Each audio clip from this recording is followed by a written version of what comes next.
Hey everybody, Jason from the Nerds RPG Variety Cast. I am not on this episode. This is a great episode with Karl of the Geomologist Presents, BJ of the Arcane Alienist, and Arlen of Live from Pelham's Wasteland. They're going to talk about superheroes and mythology. But I do need to hop in here to say a couple things. Primarily that this was recorded in kind of mid-October. So Karl mentions a contest, and that contest is over now. So you can't still enter the contest. You could still call into my show and tell me what your favorite sci-fi horror movie or favorite sci-fi horror property is, but the contest is over. So I just want to make that clear before you listen and get excited that maybe you can win these Traveler modules, because that's all over now.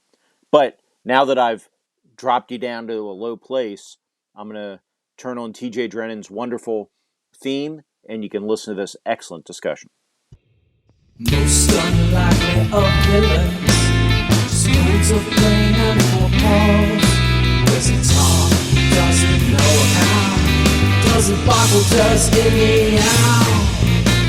Let on the cerebral bore. Heaven show him so much more. When leave your brains at the door.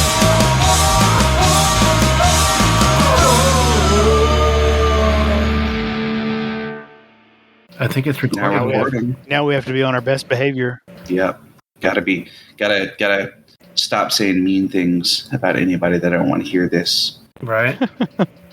So you were saying that meme where it's like, you interrupted. BJ was going to tell us about memes. But all right. So, hey everyone, good morning, and welcome to the Geomologist live from Pelham's Arcane Alienist, or Cerebrivore, maybe.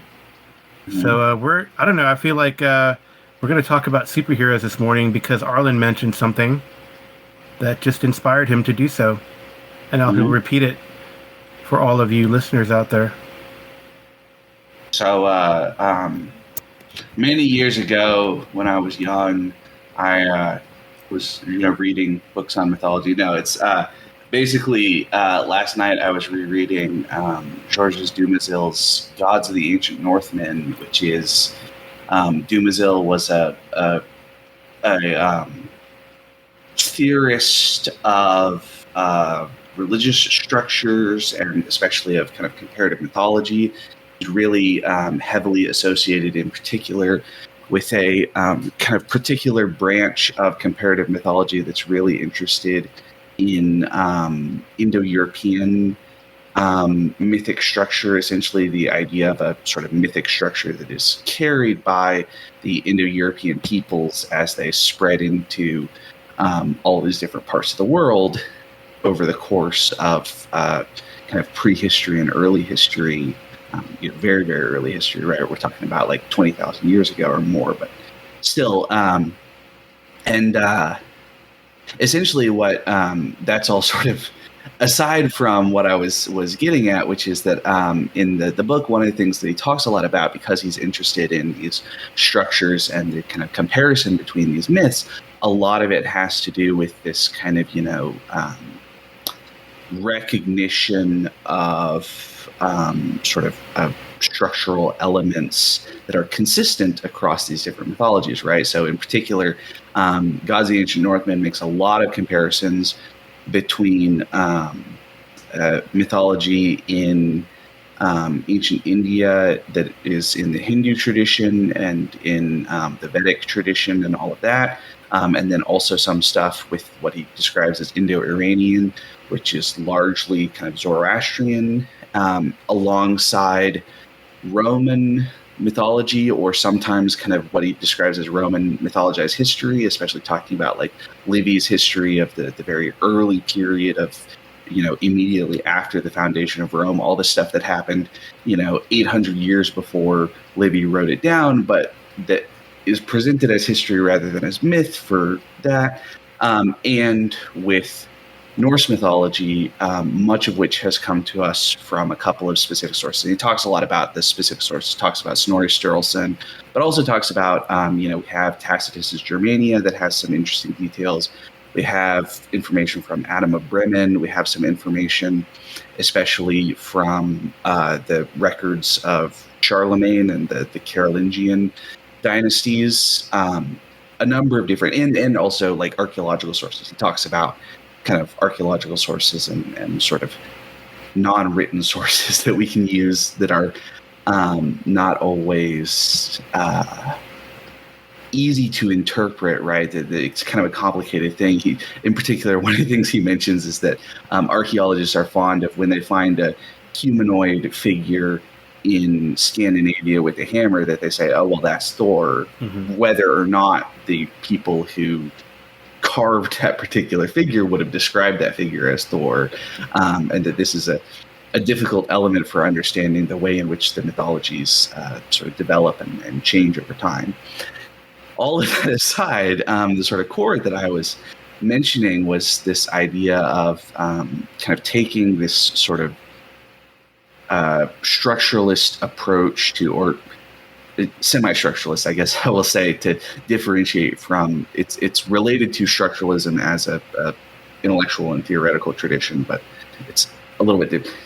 Basically, to use a lot of these kind of mythological structures in a different way, and especially that you could do something I think really interesting with superheroes as kind of modern myths, as these kind of, you know, stories that have these kind of larger than life heroes, but really kind of lean into the idea of them kind of fitting these mythological structures that are consistent with myths from other eras, in a way that I think could be kind of an interesting sort of commentary on, or twist on, or a kind of a way to approach superhero storytelling in kind of an interesting, different pattern, I guess. Yeah, I guess all this was, we were discussing this earlier, and all this was inspired by, suddenly I got an email about ordering merchandise for She-Hulk through Marvel. Well, I think it's interesting that if you think about what most of us think of as sort of stories from Greek mythology that translate well into things you tell a modern story inspired by, or that you would turn into a superhero story, or that you would just want to try to recreate as it was told in ancient Greece. The Iliad, the Odyssey, the Labors of Hercules, Clash of the Titans, which is the story of Perseus. There's this whole cycle of stories about the origins of the gods, and the gods having their own conflicts and their own plots and their own that we just kind of, I don't know if anybody's ever tried to, like the conflict between the Olympians and the Titans. I don't know if anybody's ever really tried to, I mean, it's been done in literature, but I don't know if anybody's ever adapted that into comic book, television, film. Yeah, I don't know about, right, because Theogony covers a lot of that material. Hesiod. And there's some of it in Ovid, although not as much. And then a lot of it, I think part of what is, one of the difficulties that arises is that, you know, a lot of these stories were living stories, right? And so you don't have like just the one version of a story that you can easily say, well, this is the one. And sometimes what we have are, you know, sort of fragmentary references to a whole corpus of literature that we have almost nothing of. You know, there's so much that we, you know, the theories about, for instance, how many epics there were in the Trojan cycle. And I think often the number that's landed on is probably either 7 or 9 epics, of which we have basically just the Iliad and the Odyssey. We have the first line of the epic poem that is supposed to come after the Iliad. And we have a sort of summary of it. But basically we have the first line because a grammarian, a guy, used it as an example for ancient Greek grammar in his textbook and just essentially cited his source. And that's all that we have of the original text, which I think makes, I mean, even you get into like some of the stories that are told in different ways. The Labors of Hercules is kind of an interesting one, right? Because there are some fairly significant differences between the way Hercules appears in a lot of these different stories. Euripides has his version, his play version that is about Hercules, that was also rewritten, readapted by Seneca, that makes some kind of fairly substantial timeline changes. Hercules actually commits the sin, kills his wife and his children, rather than at sort of the beginning of his quest, and that leads him into slavery. It's actually at the end of his quest in that version of the story that it's when he comes back that he is driven mad, and he comes back to is it Thebes? I can't remember which city it is, but he comes back, and he's taken Cerberus out of the underworld and sends Cerberus off, and is like, "Oh, I'm back and everything is fine." And then he goes mad and kills his wife and his sons, and that's the sort of, that's very different than the idea of Hercules does that kind of at the beginning of his story, and then the labors are an atonement. As well as, I mean, just to kind of continue on the example of Hercules, right? We have a number of kind of minor stories or little details that are kind of in addition to the 12 labors, right? So the 12 labors are the most famous element of Hercules' story. But in the Iliad, we find out that Hercules sacked Troy basically 2 generations before the main Trojan War. He and his band of dudes came in and sacked Troy, and that he spared Priam, who is the old man, the patriarch of the Trojan dynasty in the Iliad, when Priam was just a boy, that Hercules spares him basically as a ransom price. And that's where the name Priam actually comes from, years before the events of the kind of main Trojan War with Hector and Achilles and all that sort of stuff. But that's Hercules in a lot of these myths, when he appears, and he is not in the business of doing 12 labors, he is kind of a classic liminal figure in a lot of ways, in the sense that he, is someone who is very useful to the Greek civilization in terms of, the 12 labors. One common interpretation of them, or many of them, is in terms of, for lack of a better term, kind of civilization building, right? That he, kills the other great predators, and the Hydra lives in a swamp. And so the idea of cutting down the Hydra's heads and then burning the stumps is slashing and burning the swampland to create arable farmland for the civilization. He cleans out the stables using what is basically rudimentary irrigation techniques. All of these different things that he does that are, or one interpretation of them is as kind of things that kind of early Greeks would have to do to sort of establish their civilization, that culminates in his conquest of death with the stealing Cerberus from the underworld, right? But the rest of the time, Hercules is not particularly a nice person, not particularly helpful to the sort of project of Greek civilization in a lot of ways, that he is a vicious warrior, and is this kind of, is kind of like the sort of classic idea of sort of like the Western gunfighter who, the town needs him to come in and kill the bandits, but then they want him to leave because they don't really want that guy to stay that long. They kind of want him to move on after he's done his helpful thing.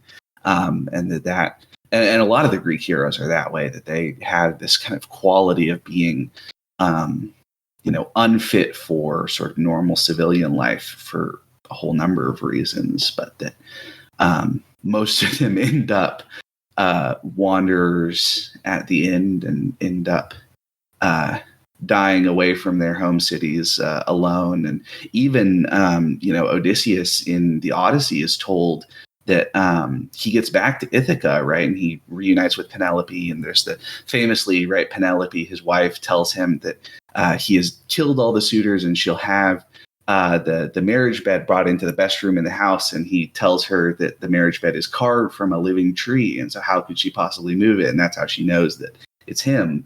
But Odysseus also receives a prophecy that he is going to die in a place where he's going to plant his oar in the sand, where he meets a man who does not know what it is, that he's going to carry an oar from his boat so far inland that he meets a man who thinks it's a fan or something. He plants his oar there, and that's where he's going to die, which doesn't really fit with the idea of Odysseus, living out the rest of his days in peace in Ithaca at all.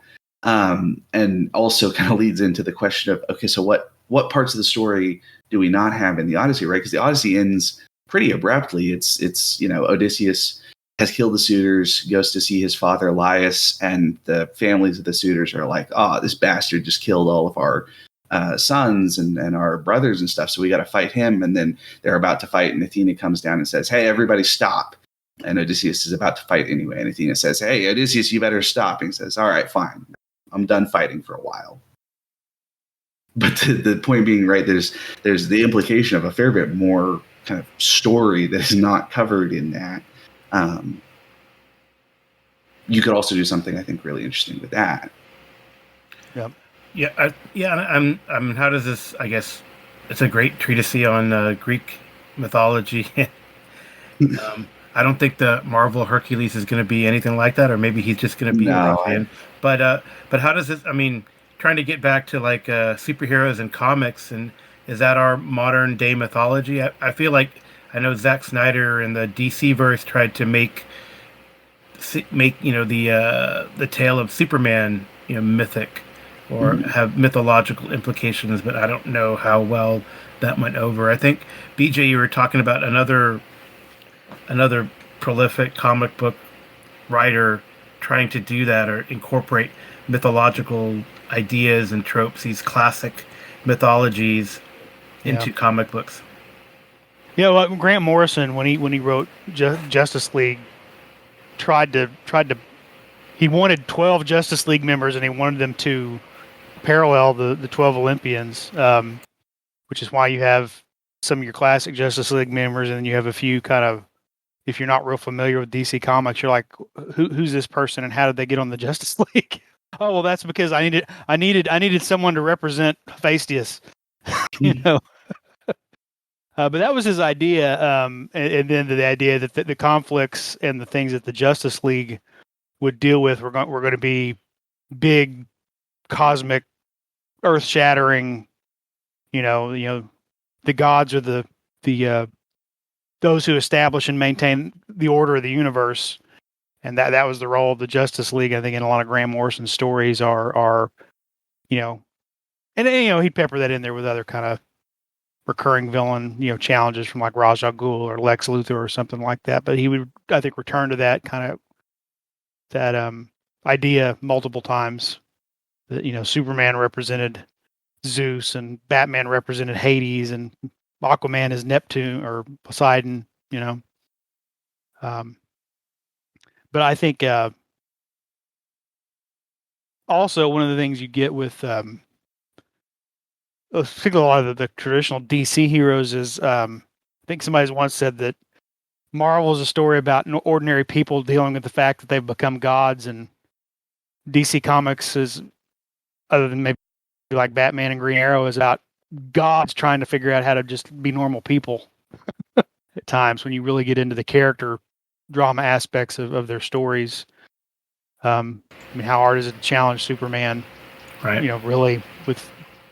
So it could get boring if you don't have a really creative, skilled writer doing something, which is what I think. There were parts of Man of Steel I like and parts that I'm kind of critical of, and I think part of the parts I'm critical of is just I think he couldn't think of a good challenge for Superman, so he's just like, well, let's just have Superman be a klutz. Oh, I learned a fine lesson. Metropolis is in ruins and millions are dead, but my bad. Sorry. Forgive me. Yeah. I think also, and everybody forgives because he's Superman.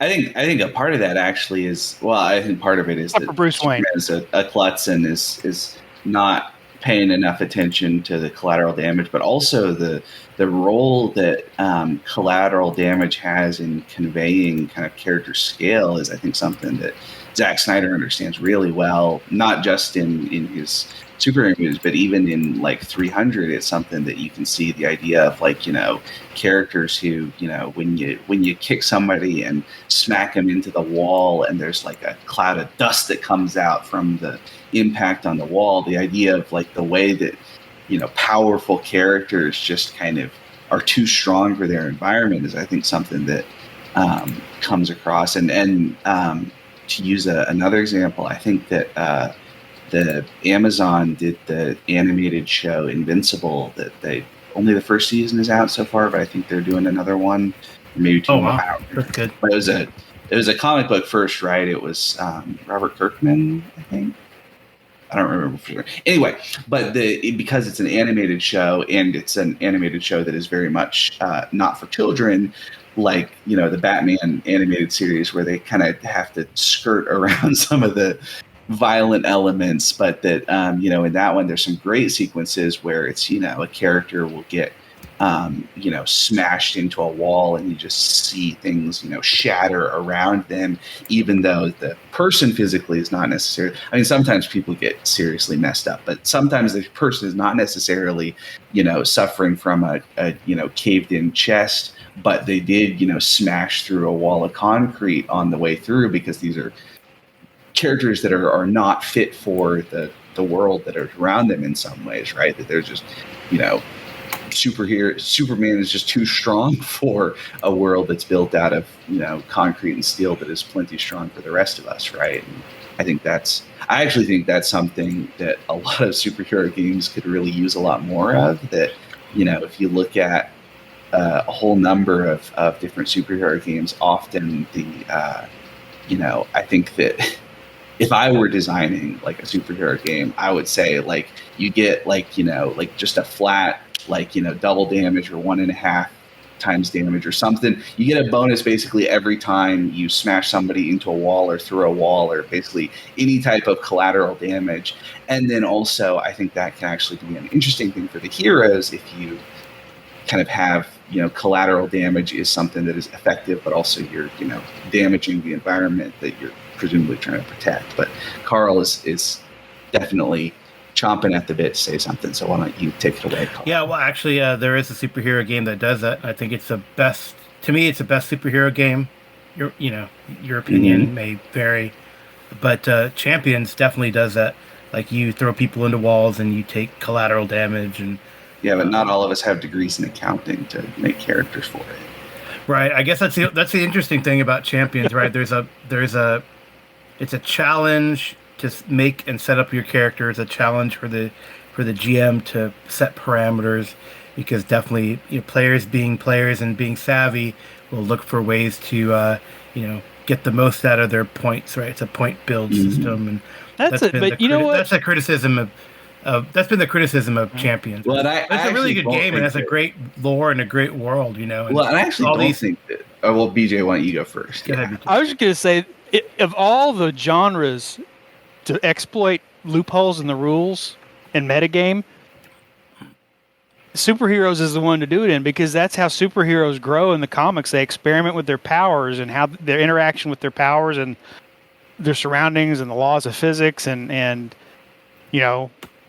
that's a lot of times that's the mark of a really good comic book writer. They can take like characters with like nonsensical, almost lame powers and make them interesting, because they can figure out. Cool. Well, you know what would be really interesting? Cyclops can, punch a hole in an aircraft character with his optic blast, but you know what? He can also narrow it down enough that he can zap the keyhole of a lock and pick it and pop open a door without anybody really noticing. When a writer realizes the way to manipulate those kinds of powers. And so in Champions, like what they have are these like power pools, right? A variable power pool or a multi-power pool. And I've had players, my power comes from this ring, and then they put you can put a lot of stipulations on it. Hey, if your ring gets stolen, your heroicness is kind of screwed, right? But then you have all these powers that are cheaper to buy under that ring. I guess the most exploitable is like a cosmic variable power pool, which is, you can imagine like Green Lantern Corps, right? That's what they have in their ring. It's they can do anything with that they can think of whether you're a yellow or a green lantern or a purple lantern, whatever number of colors they have. I think they have all the colors of the rainbow now. But you can make whatever you want from that ring, and it becomes like a cosmic variable power pool with no stipulation.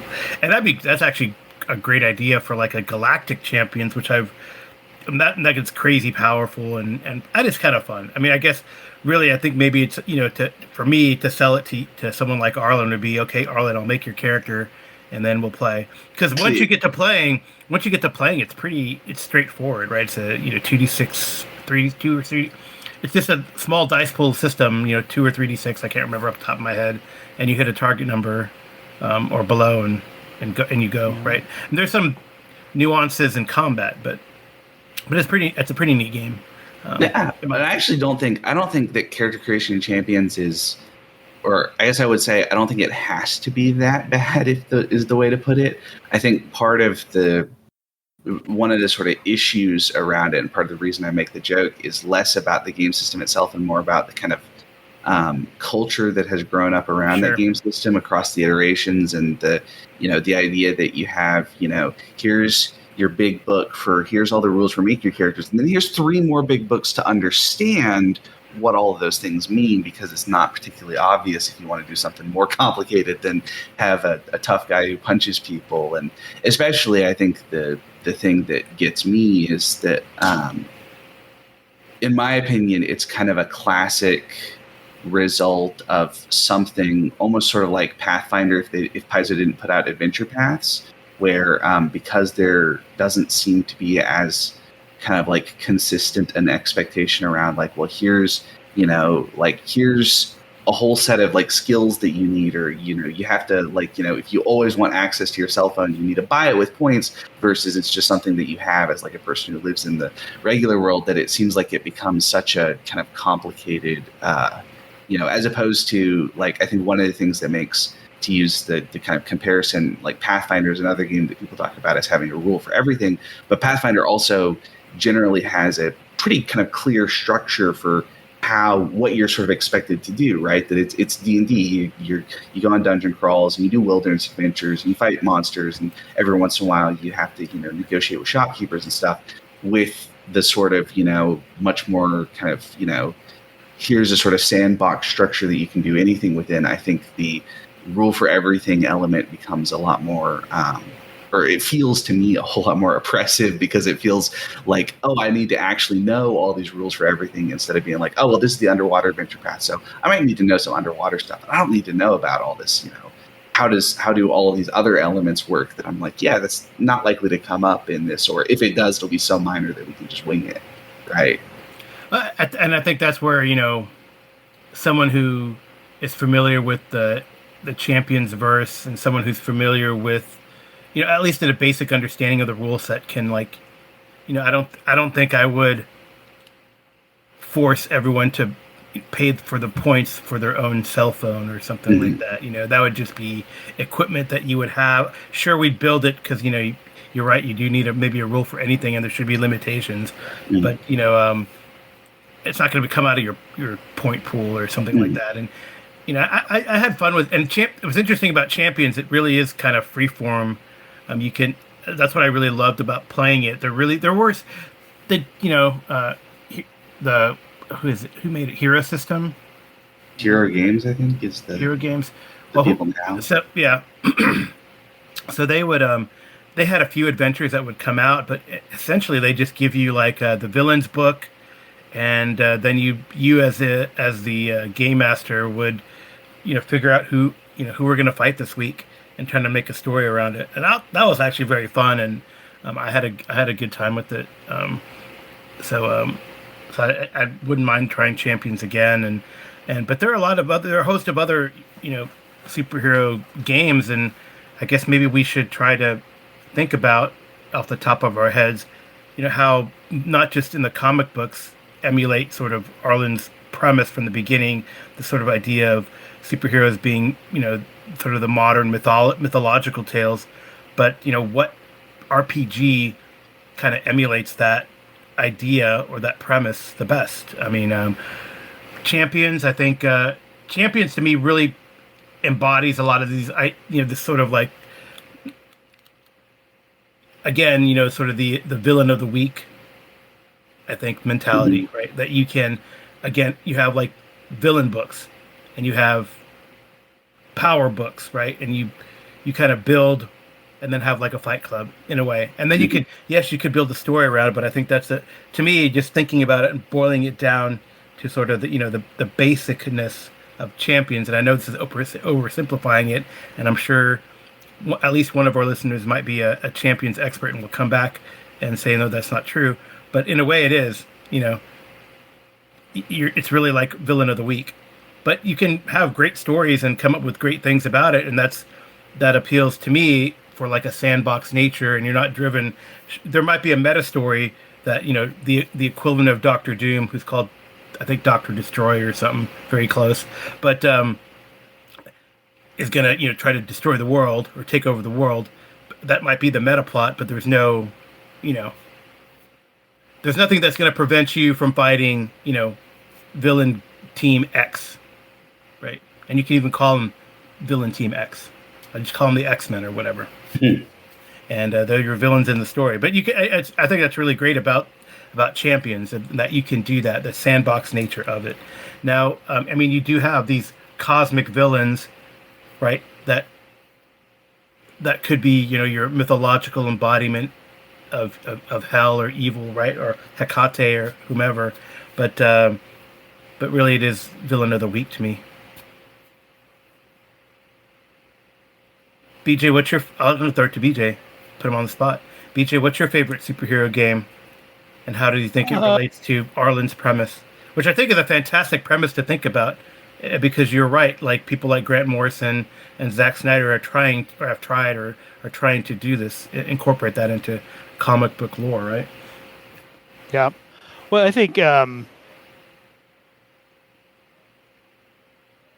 sometimes I don't have a favorite one. I actually think there's a lot of times, of course, you have champions, but then champions evolves into hero system, which is a genre neutral, core rule set. I think with what sometimes makes, at least opens up the space for good superhero games, are some of the games that are like GURPS or Fate, or games that don't presume a genre or a setting, because superheroes are so varied. There are certain tropes and archetypes that you find in superheroes and supervillains, but at the same time, they're so like there's a reason you would have a hard time doing superheroes with D&D, because D&D very pulls for heroic fantasy. Mm-hmm. And then 5e detractors and Pathfinder detractors might argue that it's a superhero game because, oh my God, he can cast a spell at 2nd level. You've ruined the game. It's not D&D anymore. Sorry. That rant is brought to you by OSR Pride Month. No, but that's what I've the one I've liked the most, because I haven't played as much superheroes or anything else, was the Margaret Weiss's company did a Marvel role-playing game several years ago. And when I played that with some of my friends, I felt like it gave us enough options to create distinct characters, and the action economy worked in a way that it felt like it paced the encounters the way you would see in a superhero fight or in a comic book. And even though it's Marvel and it's marketed as Marvel because it's just got a generic kind of way of developing your character's powers and tropes, you'd have to play it in the Marvel universe with Marvel characters. You could certainly make your own superhero setting into it. Well, I thought that they had like Marvel characters that you play through in an adventure, though. I didn't know. Yeah. You can. Well, it's kind of an odd. So they've got a whole set of Marvel characters, and then they have a number of kind of almost like adventure path, sort of like books of like, here's a specific like set of characters, and here's an adventure from the comics. So like there's a whole Civil War book, but then they also do have.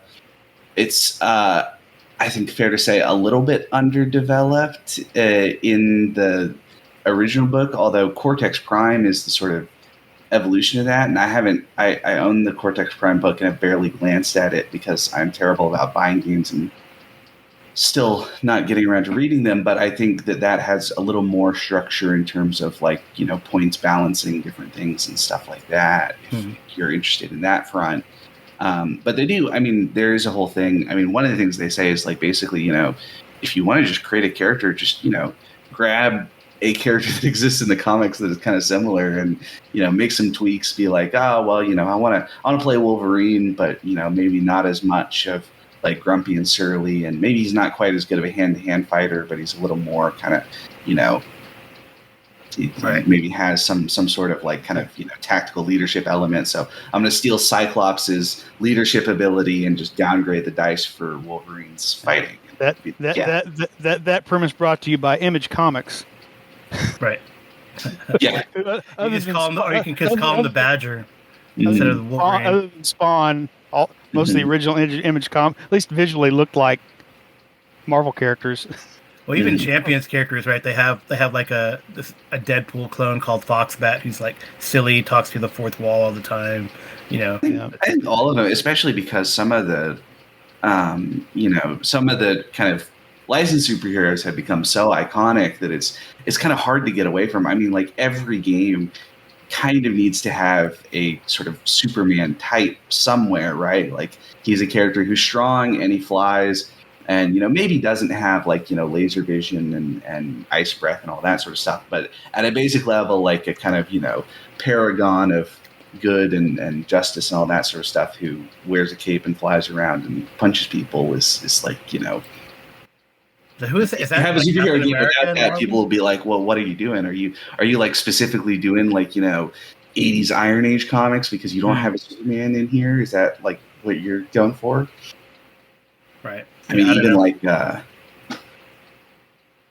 what's the Autark's Ascendant? Is that the name? Ascendant, it has the. It's got like Homelander on the cover. Yeah, it's Homelander on the cover. Yeah. But it's like, well, that would be an interesting universe to play in. Actually, the boys. Yeah, universe. that'd be. Boys, I think that's kind of an interesting way to approach it too. Is that you could do something, that is sort of designed not necessarily as much around. I mean, obviously, the boys has kind of superhero conflict in the sense of superheroes punching each other, but you could do something that's, or even to use another example, people talk about like that Watchmen, the story structure of Watchmen in a lot of ways owes a lot more to kind of noir mystery than it does to a lot of other kind of superhero media. That it's mostly a sort of mystery about that's very, very kind of centered on these characters. And I think you could do something interesting with that. A kind of maybe even, and you might not even, to go back to kind of what BJ said, you might not even use a superhero system or a dedicated superhero system for that. You could use something that is maybe or you do something really weird and take I think A Dirty World is the name of the one that Jason really likes. That's by Greg Stolze. I don't know how you pronounce his name, but it's One Roll Engine, and you could take that and blend in the power rules from Wild Talents, because that's also a One Roll Engine game, and have noir characters, but they also have superpowers for when they get into fights. Well, you could do. I just said you couldn't do D&D in a superhero style, but I think you could do something like The Boys. I mean, basically, the superheroes are the monsters. Mm-hmm. They get to break the rules. They have special abilities and powers that are devastating, and you got to figure out tactically how to neutralize, avoid, and find their weak spot with more mundane. Well, and kind of similarly, we talk about you couldn't. I think a lot of versions of D&D would take more tweaking, but that. As much as people have strong opinions about 4th edition D&D, that the kind of core structure of the division of the classes, I think, could work fairly well as the sort of basic chassis for a superhero structure, right? Because you have, I can't remember those. I think it's Striker, Controller, Leader, which is basically your support buff character, and I don't remember what they call it. They might call it Tank for the Tank. Defender. That's Defender, your Defender, yeah. Defender. But that's your basic 4 classes, and that you could just reskin the different elements for like, okay, well, my defender is, a sort of classic like Hulk style brick versus my defender is, Iron Man when he puts on his Silver Centurion armor and is taking more punches, right? That might be kind of an interesting way to approach something like that. No, it's interesting, like in the boys, right? That's if you had structured a game around the boys verse, and everyone has the same origin story in a way, right? Just however they react to the super serum, right? Which I think is interesting. So Watchmen, I don't know, when you mentioned Watchmen, it reminded me of the recent Nixon show that's been on their Gaslit, that's been on one of the streaming platforms, and G. Gordon Liddy, who according to Alan Moore is supposed to be like the comedian, right? Which is scary. Although in the HBO Watchmen verse, G. Gordon Liddy scarily became a member of the Supreme Court. So, really, is that part of the aftermath of? I haven't seen HBO Watchmen. I know that a lot of people like it. It's pretty good. I haven't watched any of it. Yeah. Well, I think you could do. Watchmen is different, right? Watchmen is weird. Watchmen would be interesting because everyone has Watchmen. To me, is like more like a classic, right? Classic superhero verse, because people have different origins, and some people are some people are gadgeteers, some people just put on a costume and are good at fighting, right? So, although I think one of the things that Watchmen you could bring in really well, not necessarily. Kind of in the sense of like playing in this particular Watchmen universe or something, but that seems like one of the big things about the original story Watchmen and the HBO series, not having seen it, that that a lot of it has to do with the kind of effect of these characters in the world, right? And that by the time we see the Watchmen the primary characters in Watchmen, the Watchmen are already gone, right? Like they were a superhero team 20 years ago and have disbanded because there aren't any more superheroes. So they all know each other, and they all, and they have, there's, Night Owl 2 is Daniel. I don't remember his last name, but Rorschach always calls him Daniel, right? But there's a Night Owl 1, right? Because he took over from, and that I think is a very kind of classic comics superhero element that often ends up being a little bit kind of truncated in the comics because they're not as attached necessarily to like real-time progression, I guess, right? Like the idea of if Batman was actually doing Batman stuff, right? It would be like in The Dark Knight Rises, where the Doctor's like, you don't have any more cartilage to do any of this, right? You've done it for 4 years and you can't do it anymore because you're physically totally worn out. And that's right. This is something that the superhero comics can kind of get away with like, oh, well, it's sort of just, Batman and the Joker again. The Batman who laughs, right, is like the Batman, but he's the Joker, and all the different New 52 stuff, or even, I mean, with the, you look at like the way that stories get adapted as superhero media gets adapted into kind of other mediums, right? That, the Mark Hamill's Joker and Kevin Conroy's Batman, or the voices for the animated series characters, but those actors in those roles have become, almost as iconic as anything within that franchise, just because they've been doing it for so long and have ended up in so many kind of, places as those characters that, as much as Jack Nicholson as the Joker, or Heath Ledger as the Joker, or, people don't want to mention Jared Leto as the Joker, but Jared Leto, Joaquin Phoenix as Taxi Driver pretending to be the Joker, and, there's. I'm sorry, Karl. You said something there that my brain won't process. What was that? Jared Leto as the Joker. What was that? I've got a mental block. Yeah, we can tell you got damage written across your forehead. You mentioned the time thing. We were talking about Grant Morrison earlier, and there's an interview with Grant Morrison because he went on to write a lot of Batman stuff, and he's the one that kind of introduced Damian Wayne as the kind of the newest Robin. And there's an interview where he's fielding questions, and he's got this thick Scottish accent, which is always entertaining to listen to. But one of the questions posed to him was, well, how old are all these people? When you look at what's the range between Dick Grayson and Damian Wayne? How old are all these characters? And his first response is, mate, you got to realize. I think he says something like, a lot of people ask me this question, and I got to always say, you got to realize they're not real.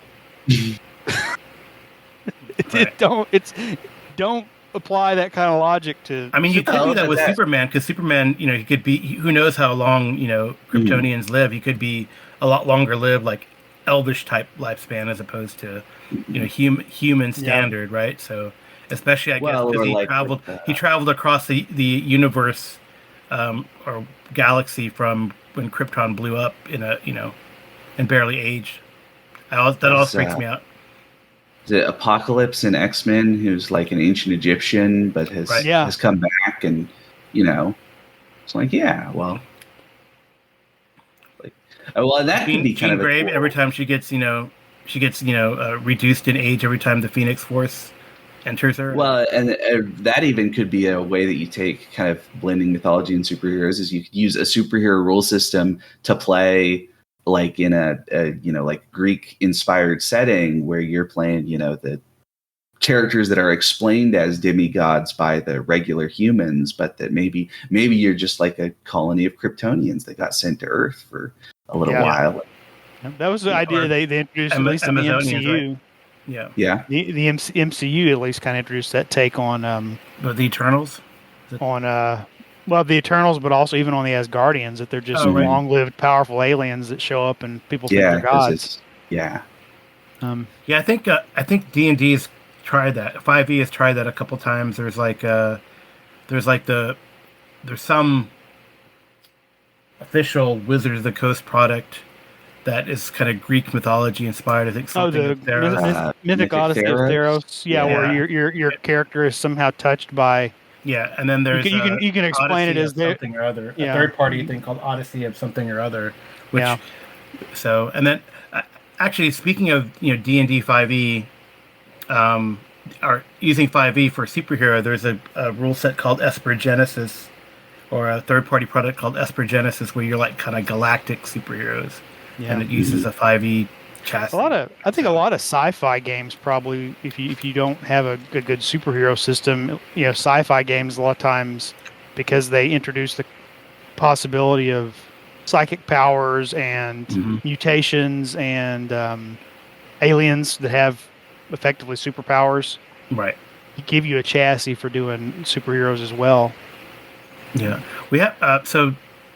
BJ, you'd mentioned something about Jack Kirby also. Yeah, I was thinking of Jack Kirby's... we talk a lot of DC and mythology, but maybe some... Well, I was thinking initially of Jack Kirby's DC stuff, the Fourth World and the New Gods. New Gods, yeah. Where he does that interesting thing where he says, okay, here are the gods of the modern era. They represent the tropes you need gods to represent, but they have this modern look to them. I think probably the clearest example is like the Black Racer, who's the person who ferries the dead to the afterlife. He's dressed like an Olympic skier. He's basically the Silver Surfer, except surfing through space on a surfboard. He skis through space on skis. Well, I guess Darkseid too, right? He's like the representation of like Hades in a way, right? Although there is a Hades as well because of the Amazonian Themysciran. Yeah, and that's what always gets cloudy with comic books, is they want to include every ancient Earth mythology plus the gods of other alien races, and but Kirby did a lot of. I think even his stuff with this like Silver Surfer. Has this godlike, demigod-like, not only in the Surfer's powers, but his going from world to world, sometimes planet to planet, and encountering, like there's something in the Planet Hulk storyline, which isn't a Kirby storyline. There's a point where the Hulk, World Breaker Hulk, and Silver Surfer fight, and it has much more of a mythic quality to it than your typical superhero fight. Yeah. Just because the storyline. But yeah, a lot of Jack Kirby stuff was that they get into sort of cosmic, larger than, you can't be contained on a planet. The power levels we're talking about with some of the characters he works with are so off the charts, godlike, that they you either have to take them out in space, or you have to have them visit other worlds or other dimensions or things like that to really get into it. So that to me felt like a good cross section between mythology and superheroes. Yeah, another game we haven't mentioned, and before I think eventually we want to talk about maybe some specifics in the MC universe, or probably have some spoilers or whatever. So has anyone? Oh, a couple things actually, a couple games. So because you had mentioned the Margaret Weis Marvel, so let's talk about the new Marvel that's coming out, because some of us have played it. Oh, Arlen might have some. Maybe I shouldn't have brought that up. But Arlen might have some things to say about that. But we played it, BJ. So what do you think, and how does it compare since you played both? And then Arlen, you can rant if you wish. I'm not going to rant. Only 2 minutes. I thought it played well. I just think as far as the play test, the first play test was Avengers level superheroes versus Hydra, the fresh off of employee orientation, they just filled out their W-9 and went to work. It wasn't much of a. Jason had to really tweak the final battle to give us any kind of a challenge. Yeah, and then when we had T'Challa and Steve Rogers fight, there was like a never-ending fight. Yeah, right. Yeah. So I think, but it's been a while since we went back and tried it again with some of the revisions. I know they clarified what the character's level was supposed to indicate is not their power, not their power level, but the type of adventures they typically go on. Or like their influence or whatever. Yeah. Yeah. Sphere of influence, I think. Yeah. Yeah. Yeah, so, I guess with cosmic being like level, level. I don't know. I feel like there's not having actually kind of played it in a group setting or anything. I did tinker with it just a little bit after the full rules came out, and messed around with a little bit of character creation. I think it's interesting because it kind of does a little bit like what we were talking about with like D&D 4e in terms of the classes, that the classes are very much kind of that type of, they're not quite as like kind of clear sort of gamist role, but they are sort of like that, right? You have basically your melee striker, but then you also have your like ranged blaster, and then you have your, I will also say, at least in the first version of the like 15 characters that were built, something like 6 or 7 of them were the polymath kind of jack of all trades. Put them in here. It's like, well, you kind of wonder why you have a class system. That's because 9 out of 10 Marvel heroes are scientists. Well, but also that, why do you have a class system if all of the famous characters, because it's like, Iron Man and Captain America and Spider-Man and, I don't think Black Panther was. I don't think Wolverine was definitely a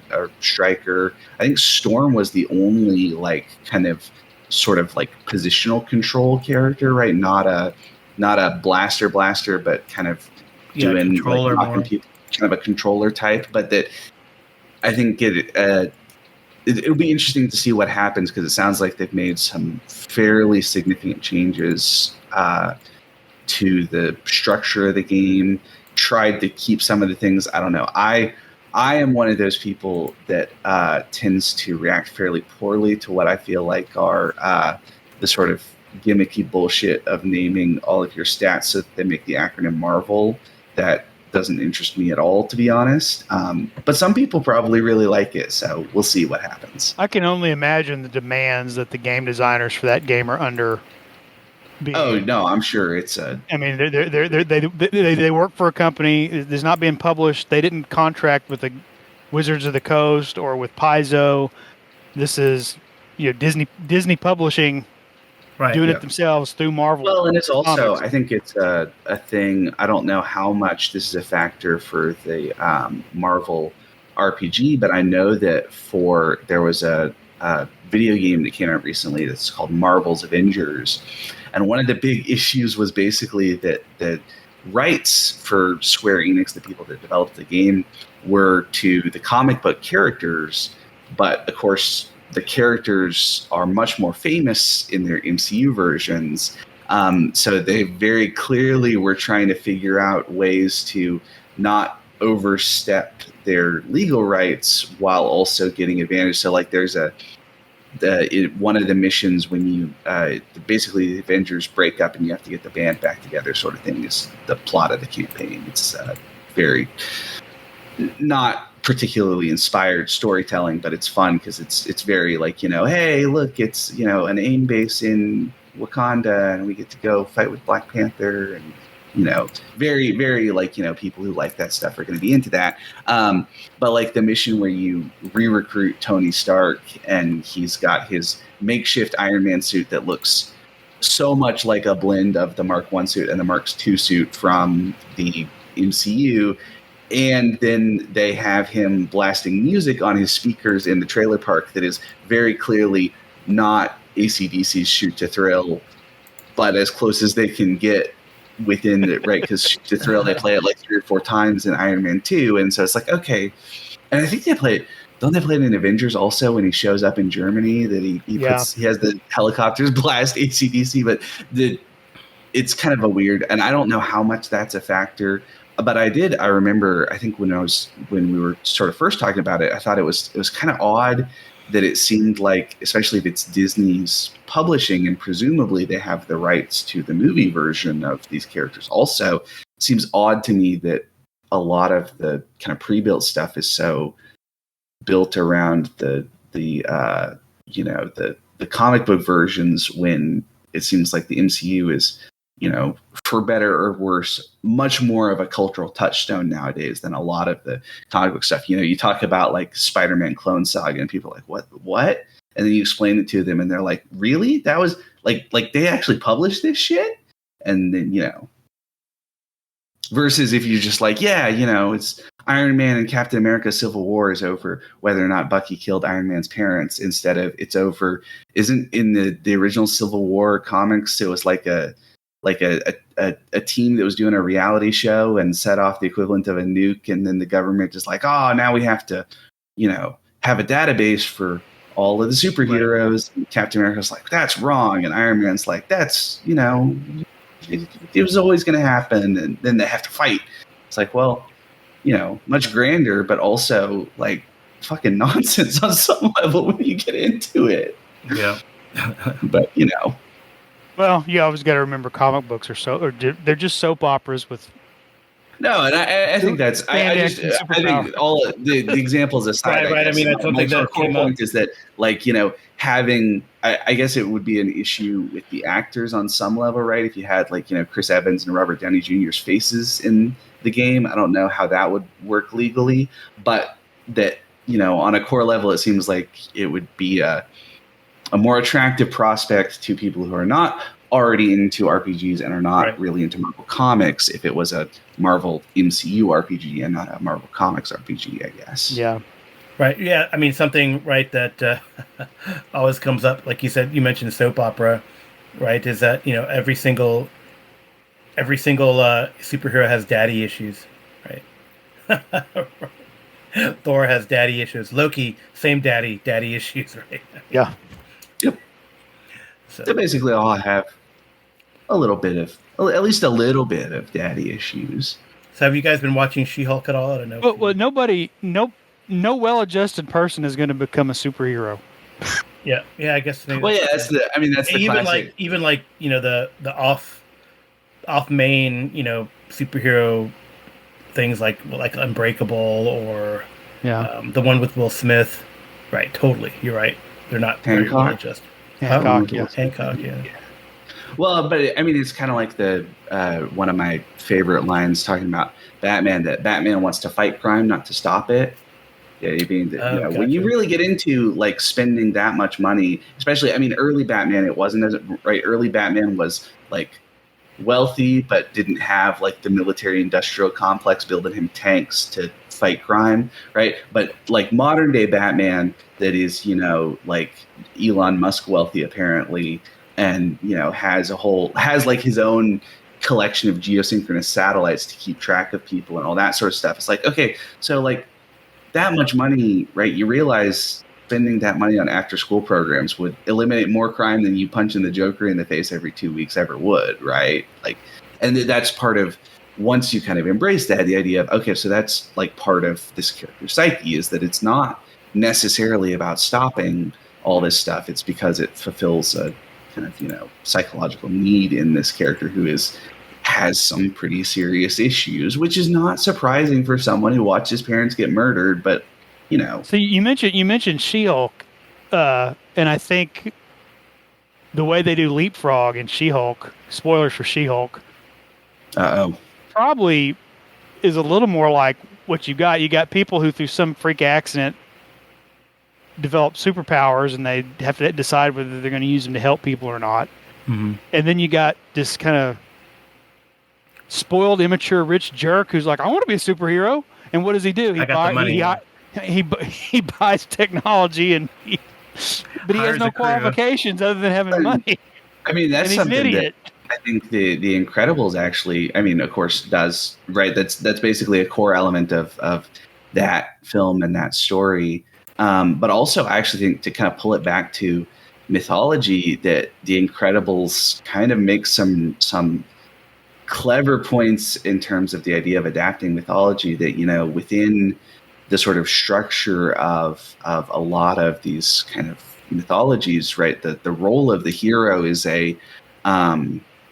for lack of a better term, a fairly culturally conservative one in general, right? That the hero's job is to put things back into order once they get thrown into chaos by something, some external force, right? Be that, Typhon, the great big monster, or if that's Mordred is Steel and Clarent, or whatever else, right? Any of the number of things that might, cause disorder, right? The hero's role is generally to figure out how to reestablish order. And that I always think of, in the opening of The Incredibles and Mr. Incredibles saying, why can't, sometimes I just want the world to stay saved. And it's like, yeah, I'm sure that that Perseus sitting, hanging out at home, he's got, he's got the mirrored shield and Medusa's head in the bag, and somebody walks up and says, hey, there's a great big fucking monster terrorizing the town. We need you to go deal with this. It's like, oh, again?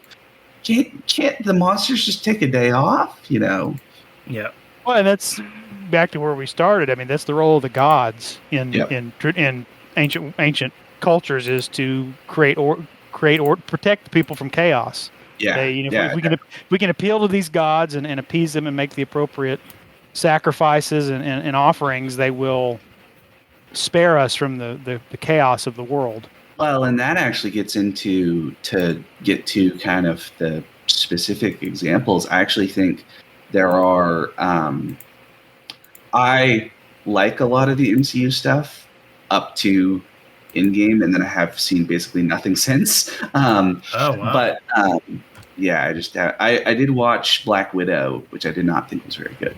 But that's neither here nor there. But I do think they have at least some moments that are fairly kind of cleverly sort of tying into sort of archetypal mythology, or especially kind of, in a sort of Jungian term, this idea of a sort of archetypal sort of imagery that is connected to the idea of, what it means to be heroic or a good person or something like that.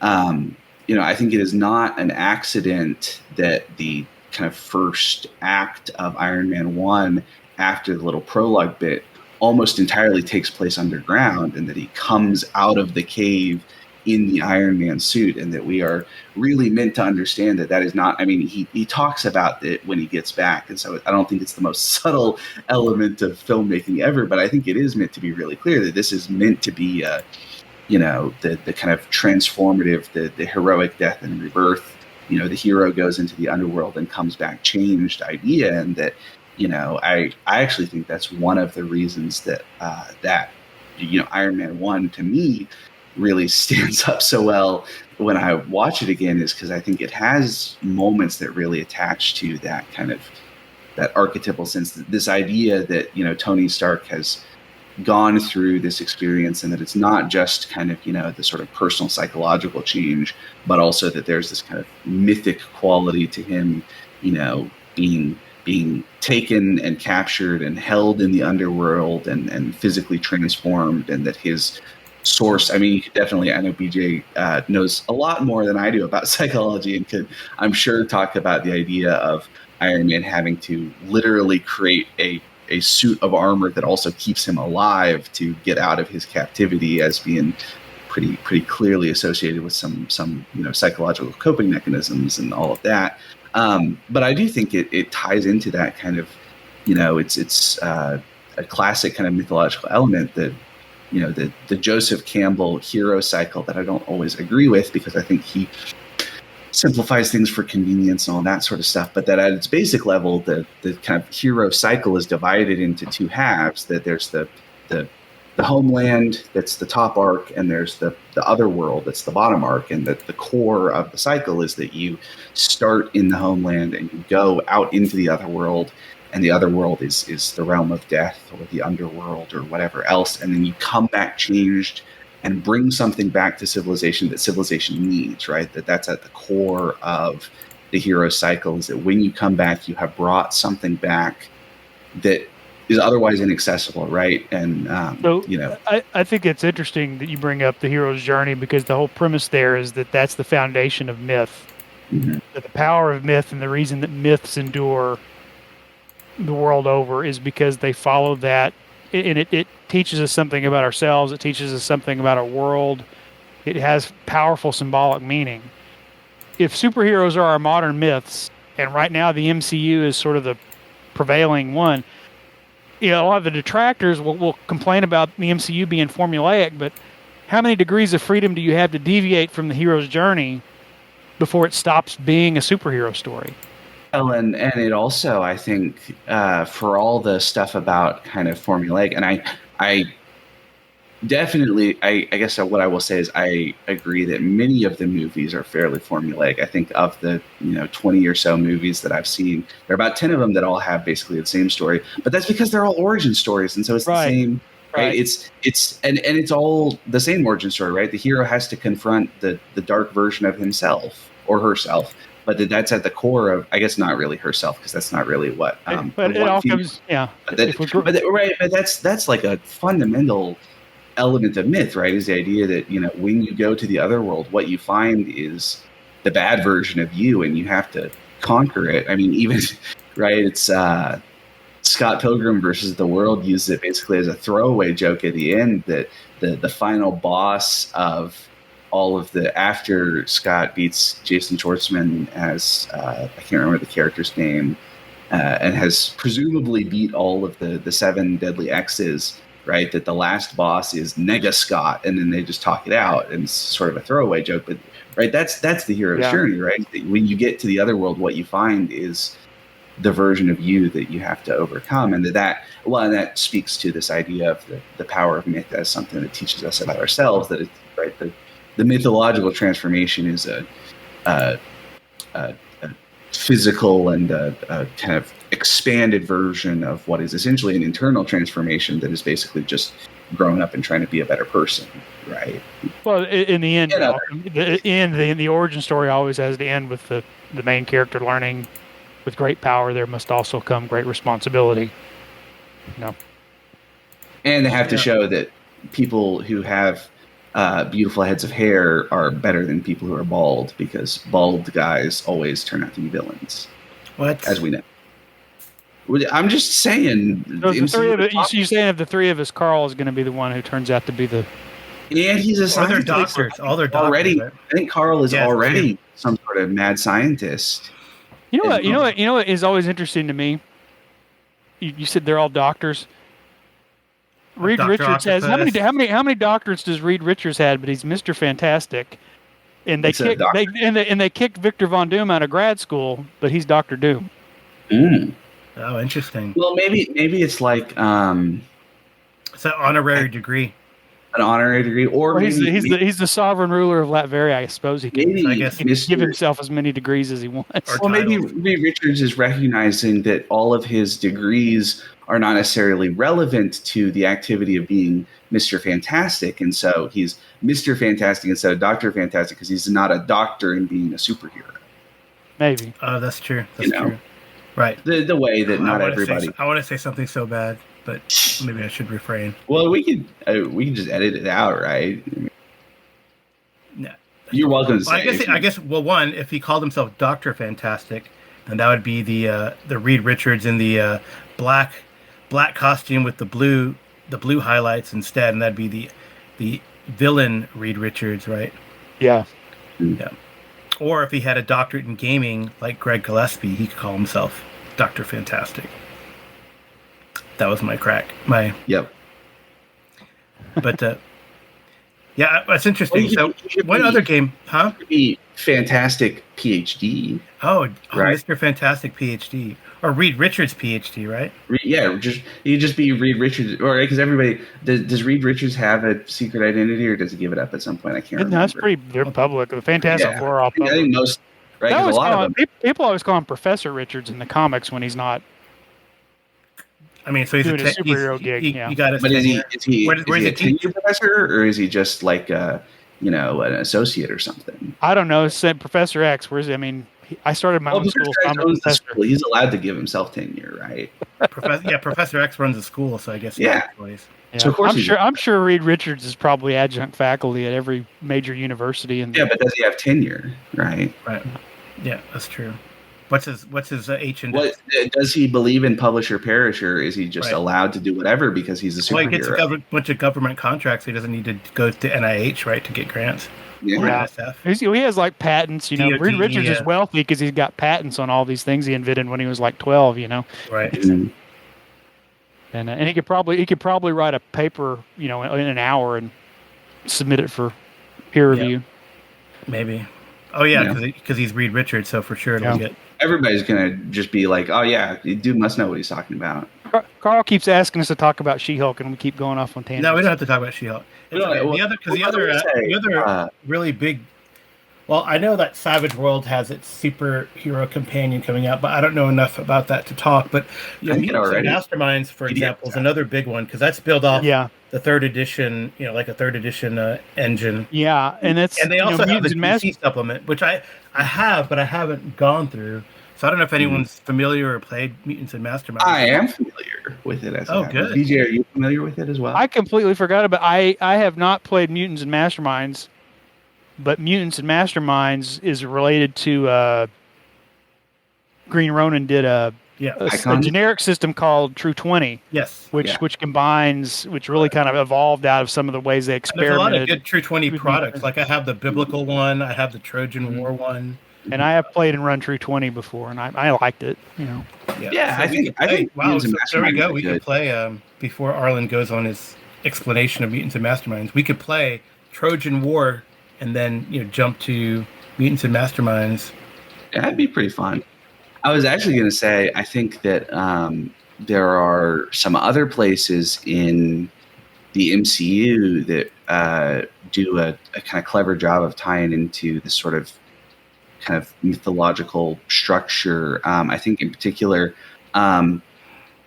Age of Ultron is a mess in a lot of ways at best, and is not necessarily a fun movie to watch, although you have to because it lays so much groundwork for the later ones, right? That you can't just skip it. You just, mute it for about half of it so you don't have to hear Joss Whedon's dialogue. But I actually think that Ultron, especially as portrayed in Age of Ultron, is a great representation of this kind of idea of sort of mythological chaos, that he's this figure that just doesn't really he's just like, I mean, part of it is that James Spader's weird dude, and so everything that he says is like just fucking weird, and he's hanging out and being like, oh yes, and there's somebody did Age of Ultron, but they replaced the audio with his lines from that season that he was on The Office, and it's really funny and also totally fits because it's such nonsense anyway in the original movie. But I think the idea of him as this kind of totally like decentralized entity, that there's all these robots flying around and they just are all Ultron, but also Ultron can kind of exist in any of them independently, and they just kind of are this sort of like mass of badness, and they kind of go around, and Ultron's whole idea is to like meteor strike the Earth or something, because that's what killed the dinosaurs, but mammals evolved from it, and so he's going to meteor strike the Earth to make the robots evolve from the humans. Or I don't remember exactly his kind of logical train of thought, but I do think there is something that is kind of in terms of this kind of like mythological idea of chaos, right? Tiamat in Near Eastern mythology, or the Titans in Greek mythology, right? This idea of this kind of sort of, or even in like Norse mythology, right? You have like Ymir, the frost giant, whose body becomes the material world, basically, and that's sort of the carving existence out of chaos, right? That I actually think that Ultron is kind of a great example of how to do something, this kind of sense of just sort of destructive chaos nonsense that exists in mythology and also in superheroes, right? Because at the core, right, that the Avengers Age of Ultron, the movie, is basically about there's this weird chaos thing going on, and we have to figure out how to put the genie back in the bottle and get rid of all this nonsense. And that's sort of what the Greek heroes always do, right? Typhon's escaping from Etna, guys. We got to figure out how to get Zeus the Thunderbolt so that we can send Typhon back to Etna before he spawns up a whole bunch of nasties. Let's go. Yeah. Jackson Crawford, who has the Old Norse channel. Sorry to interject there. Go ahead.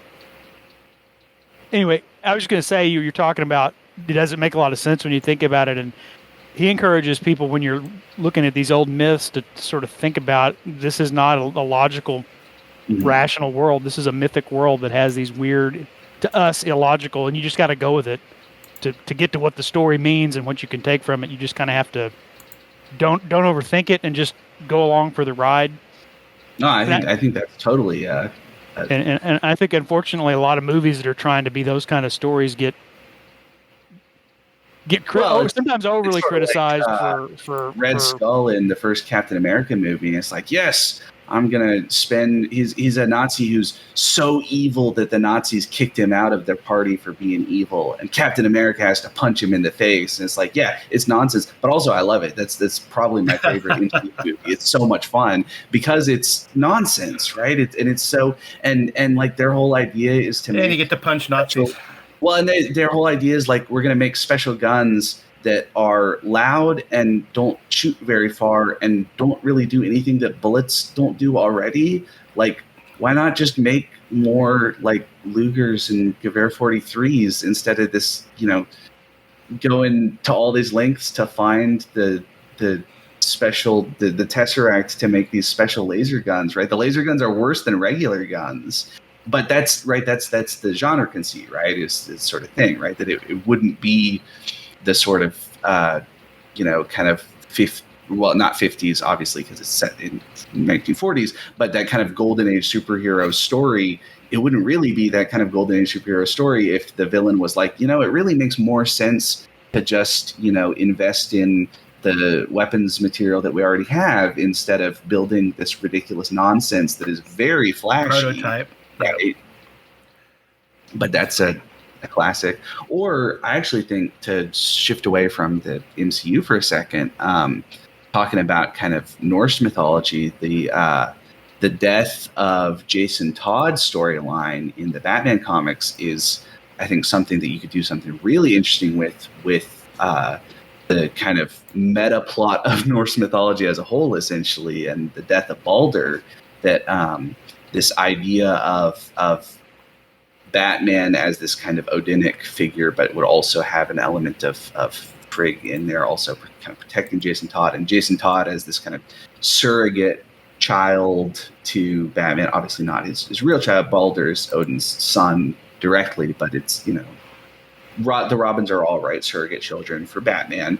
And then the clown Prince of Crime, the Joker, who is already basically Loki, but he doesn't shapeshift. He just has damage written across his forehead, kills the son, and suddenly I think you could do something really interesting with something like that and kind of take it seriously and kind of get into, especially if you were doing something kind of long running, and you could get into this idea of like the way that the sort of mythology around Ragnarok is constructed, the idea of like the Fimbulwinter and all of that. You could do, the kind of decline of Bruce Wayne as Batman in the aftermath of this loss, and that's actually something that I think Zack Snyder sort of tried to do in Batman v Superman. Yep. And some people I think just didn't understand what it meant when Robin's suit in the Batcave had the ha ha ha written across it. But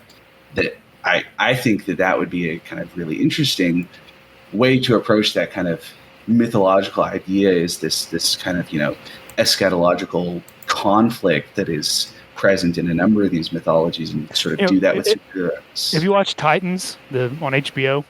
I have not. I watched the original Teen Titans. They go through the cycle of they go through the cycle of that storyline of Jason Todd getting the Joker murdering Jason Todd. Yeah, and they don't follow the comics and the I guess more spoilers. But whatever. Batman breaks into Arkham and kills the Joker, and then he resigns as Batman and tells Dick Grayson, this is all yours now. I can't do this anymore." Well, that's cool. That's and fun. So and then somebody I can't remember, it was Talia or I can't remember who, somebody resurrects Jason Todd and he comes back as the Red Hood. Well, he's got to come back as Red Hood, right? Yeah. Balder can't stay in Niflheim forever. The difference is everybody loved Balder and everybody hated Jason Todd. That's why he died. The fans voted. The market spoke. Yeah, I know that was awful. We hate him. Get rid of him. Didn't like him. Well, but there's some. Well, and Dick Grayson can't grow up. He has to stay a child forever. Yeah. And in the Batman Arkham games, they do spoilers for that one, because they said that Arkham Knight was going to be a new character, and it's just Jason Todd pretending to be a different person. But they do some of that, and there's a couple of pretty kind of clever sequences where they use kind of Batman flashing back to the things that Joker said. And part of the story in that one, it's a whole thing that you have to have played the previous games to know, but that Joker has has given Batman a blood transfusion from back when Joker got infected with his version of Bane's venom called Titan, that also kills you if you have it in your system for too long. And Batman, it turns out at the end of the second game, it wasn't quite all out of his system. And there's a great sequence where Batman has rounded up all of the people, because Joker sent his blood off to a bunch of hospitals around town just to make sure that Batman had to try to cure the Titan poisoning. Batman in Arkham Knight at one point takes Robin into an alternate Batcave. It's not the main Batcave, but it's an extra Batcave with like a little prison for all of the people that are turning into Jokers because they have Joker blood in them. And then the kind of finale of this sequence that is the best bit is that, of course, the people turning into Jokers, escape, and there's some chaos. And then the finale, one of the characters who is turning into a Joker is, I don't remember, he's holding a woman hostage or something, and Batman is trying to figure out how to take the gun from him as he's got the gun to her head, and he looks in Batman's eyes and sees the Jokerness in Batman, and he sort of says something like, haha, there's one more coming, and then shoots himself because he wants to make sure that Batman can't stop the Jokerness. But that's kind of a fun, I don't know how you would, right? Because you kind of have to do like 2 or 3 video games worth of build-up if you include the Arkham Origins prequel to get to that point. But, that could be kind of a cool plot line. If you had... Yeah, you could. I think using like media to do that. I mean, I've done that before for D&D. Like, I remember one of the best adventures I ran. I know we're getting off topic. Did you ever talk about how you liked or disliked Mutants and Masterminds? Not really. I like Mutants and Masterminds fairly well. I think it's pretty good. I think the 3rd edition is the best version. Okay. There's some mechanical bits that you kind of have to accept. I think some people who are not very good at math do not understand the innate mathematics of the system very well and think that it's going to be a whole lot more swingy in play. In my opinion, because one of the things just mechanically about Muse Masterminds, there's no hit points. You do basically a toughness save is what they call it when you get hit. And the way it works, there's a cumulative penalty as you fail saves until you fail by enough that it takes a character out. Like a I death think spiral type of thing. But like kind of, knockout spiral. yeah. I think that the people who do not are not very good at math think that it's going to be way more swingy than it actually is. That in actual practice, like, you know, it's well, you could roll a nat 1 on the first roll and hypothetically get taken out at the beginning, but that's why all the heroes have hero points so that they can re-roll. So, you know, it's basically you have to roll a nat 1 on advantage in 5e, which, you know, is still possible, but it's not very likely. That's interesting. Yeah, I wouldn't mind trying to pick that up, or I mean, I tracked down my book somewhere because I know sort of I would say it's. I think there's a fair bit that it. I wouldn't say kind of steals from Champions, but kind of follows somewhat similar guidelines, but with a more kind of unified mechanic, and designed to be a little bit kind of simpler. And you can see some of the kind of third edition DNA, like they have a explicit skill list instead of in Champions. It's sort of here's a whole bunch of skills you could purchase. That versus this one, it has, you know, it looks like a 3E skill list where it's like, or more like a Pathfinder skill list, I guess, but it's like, you know, here's, you know, the things that superheroes do. That's cool. Yeah, it'd be worth checking out. I was gonna say I have used the comic book before, not for a superhero game, but I don't know if you remember that they had these Forgotten Realms or D&D comics way back. I feel like way back, early 90s. So when I actually took one of the annuals that was a combination of the Forgotten Realms book and the D&D book, both of which took place in the Forgotten Realms. Like one was Baldur's Gate centric, and one was some dude from Helrua with a skyship going around the world. But anyway, so I ran, like I took one. It was like a duel game, and we didn't go out of town for Thanksgiving, and I just ran the duel game with a friend of mine, and I ran through he didn't know I ran through the comic, but I ran through the comic and threw in little, you know, cool tidbits of it that happened in the comic, and he really enjoyed it. So it's definitely doable, and it's really fun to just take a property and, you know, go through the plot line with. Well, and it's I think to put it in the most me way, right? Some people, when they talk about rhetoric, talk about how like the only value of rhetoric is when you don't notice it, and I think that that's not true at all. When you actually get into like the study of classical rhetoric, like we know that like the retort that like the Academy in Athens, one of the things that the people who studied rhetoric with Aristotle liked was listening to great speeches and dissecting them. But in the same way, I think that, you know, as GMs, we can sometimes get wrapped up in the idea of, you know, we don't want the players to know like where we got the things from for the session. And that sometimes I think that's appropriate, but I think other times, you know, especially if it's something that players like, you know, if I'm in a session and it's like, oh hell yeah, we're doing the Lion King in this session. Yeah, I fucking love the Lion King. I want to do that. I'm not mad that you're stealing from something that I like. I'm excited to do something inspired by something that I like and excited to recognize it. And I think that's something that can be easy to forget when you're sort of planning a game. You're like, oh, I gotta hide all my tracks, and I don't think that's true at all. I think it can be a lot of fun to do something that is, you know, open. It's nice to get those, just like when you get an Easter egg in a movie or TV show. You're like, oh, I got that reference, you know. Yeah, it's like whenever we quote aliens or something else in a science fiction game. Or exactly. Somebody says, "That's it, game over, man." And it's like, yeah, we all laugh because we all know the reference, right? It's not like it's funny. It's not like a thing where it's like, oh, it's funny because it's the joke. It's funny because it's the reference to the joke that we all familiar with. So that reminds me of two things. One, if I ran a Lion King game, I would have Mufasa, you know, flip like a big cat normally would do if it falls from the sky or falls from a high place. They actually do have like the same ability that a cat does to land on its. Do they? Yeah, they do. Like a lion does? That's wild. Yeah, a lion does. Yeah. So, so he would fall. I mean, he might still get trampled, but he wouldn't fall and break his back. He'd he'd fall on top of like one of these stampeding wildebeests and get trampled eventually. Maybe. Yeah. Or maybe he'd ride one out. Yeah. And disappear. That would be. You think he's dead. You think he's dead, but he's really alive, and then it screws over that's Simba. Total superhero comics. Mufasa comes like, no, I am the king. Right. Anyway. Yeah. Simba thinks that he's had this whole like transformative experience, and then after he's gone through his whole story arc, it turns out, Scar wasn't dead, and neither was Mufasa, because we got to keep the characters alive for exciting things. Well, and the Had other no thing impact on the plot whatsoever. Not at all. Yep.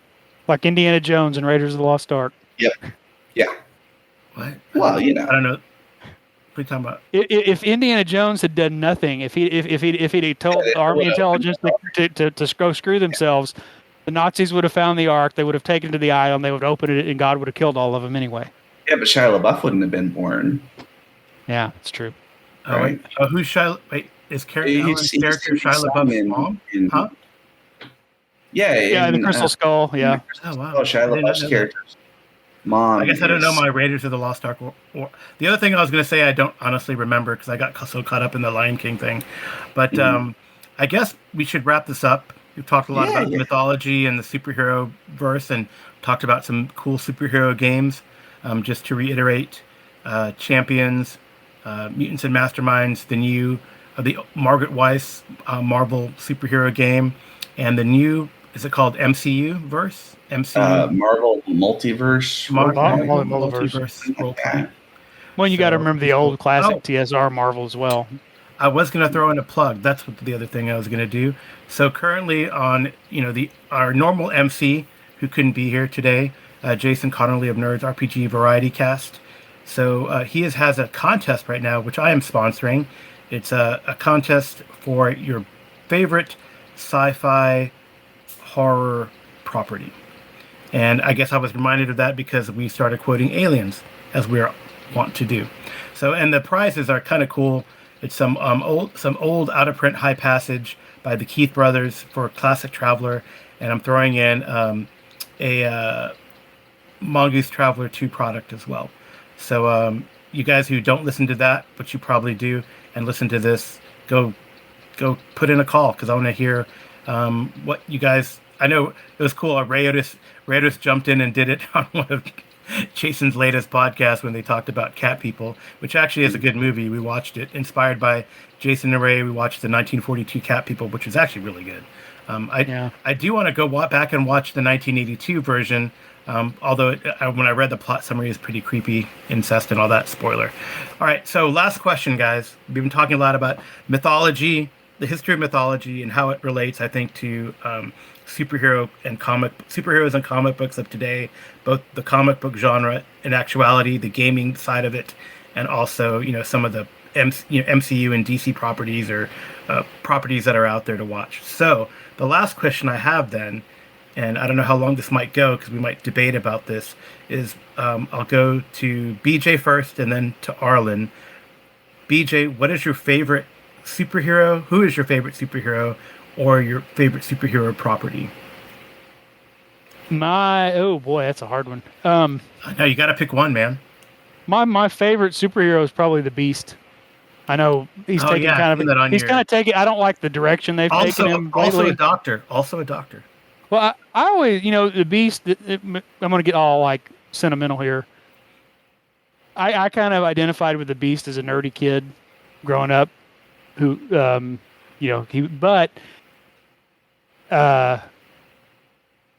fact that he was kind of a brainy character, but he was also funny and clever. He had this kind of Monty Python kind of wit. I really identify with that. I don't think I'm that funny, but it kind of almost encouraged me to kind of, I can make a crack a joke every now and then, and people might laugh. So that's why I don't like the direction they've gone with him lately, where he's become a little more dark and somber and not as funny. But the Beast is my favorite. Yeah, actually, I always loved Dr. Hank McCoy, PhD, in the X-Men. I really thought he was a good. He actually was, and it's unfortunate that they have gone that direction. Honestly, I will agree with you, because to me, he was always like a foil to like Cyclops. He was always mopey and somber. Beast was always kind of the moral and ethical center of the group. Right. Like, are we really going to do this? This is right. Maybe we need to rethink this. That seems kind of You know, we don't want to be just as, because you know he's a very philosophical kind of guy, and so he's, of course he's going to quote ethics and philosophy and stuff like that whenever they're making a moral decision. When they get the actual Happy property. Few. Have you seen that deleted scene from The Last Stand? What was In X-Men 3, The Last Stand, right? It's Kelsey Grammer playing. Yes, and that's great. They got a comic in a way to play. There's a deleted scene where when Wolverine is given the speech of like, we got to go in and fight Magneto and the Brotherhood and all that and save the day, and Kelsey Grammer as Beast does Henry V's speech just before the Battle of Agincourt, and all of the other characters don't say anything. They just sort of stand there staring at them, and it's amazing. I'm so pissed that they removed it because it's one of the funniest sequences that you've ever seen, and it's so like it's really good. He does like, we few, we happy few, and Wolverine's like looking at it like, what the hell? And we band of brothers. For him who sheds blood with me today shall be my brother. Yeah.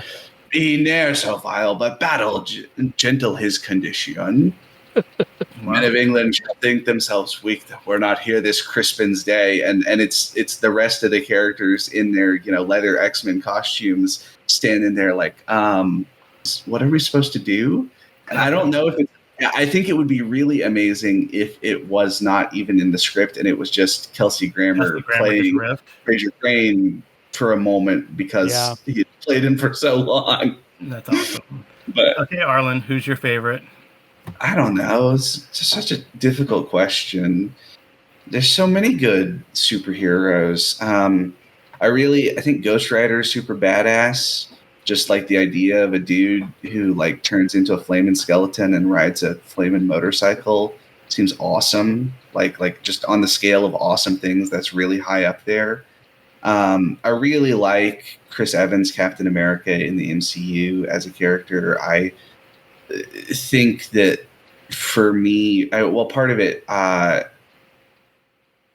don't remember how old I was, but I saw the first Avenger in theaters for my birthday when it came out, and it was such a like, this is like the sort of person I want to be when I grow up, right? This is such a like kind of aspirational kind of ethical position of him being like, especially when Tommy Lee Jones throws the grenade on the ground and everybody else jumps away and he jumps on it immediately. And it's like, this is so much of what I think it means to be not just a kind of, super heroic, but just a general, like a good person when it comes down to it.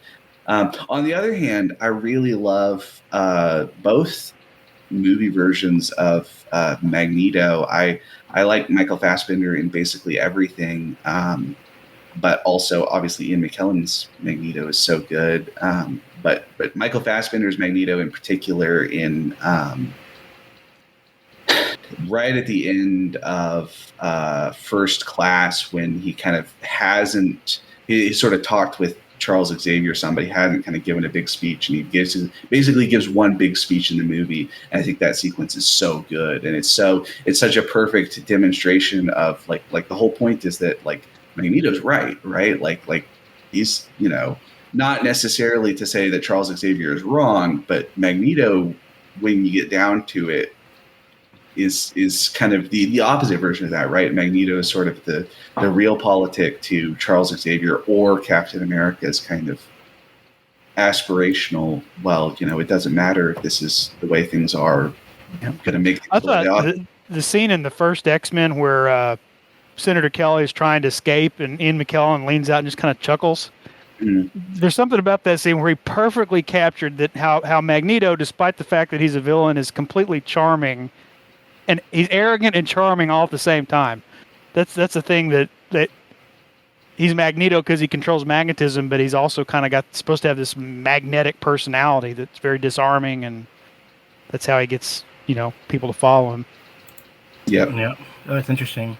So I guess we're like going to be 3 for 3 Marvelverse, because my favorite super is Nightcrawler.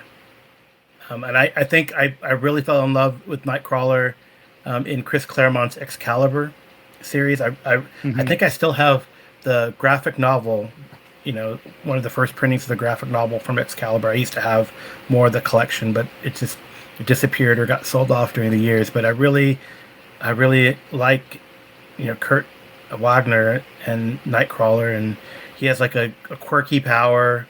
I've loved him in various incarnations, from like Space Pirate to member of the X-Men to member of Excalibur, and again, I think like Hank McCoy, he is kind of like he's kind of got that wry sense of humor, but also acts as a moral compass for the group.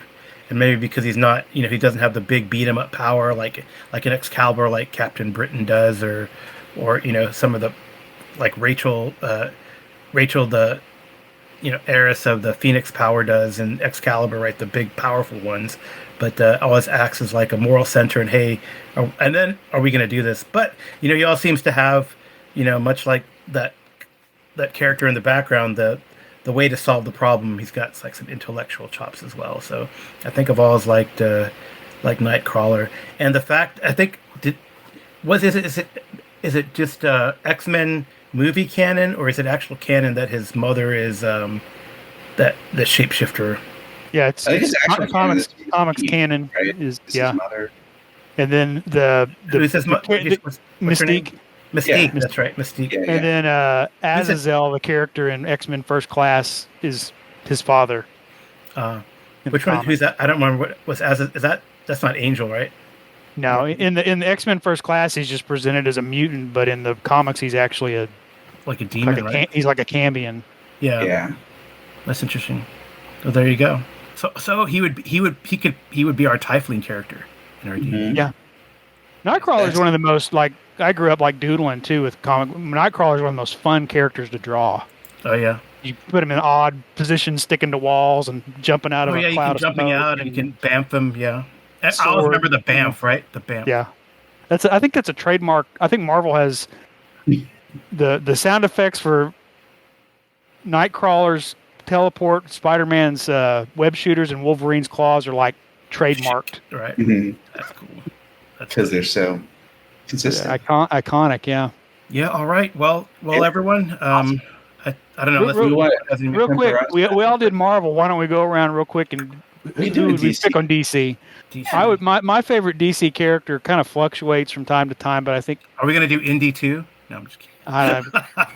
I go back and forth between the Martian Manhunter. I don't know why. I just think he's got a cool power set. And Green Arrow, because I just love Green Arrow.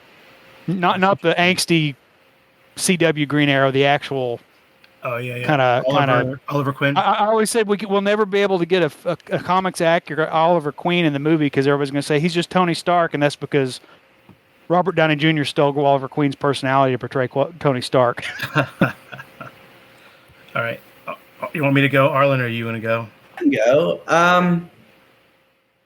I said I could go. I don't know.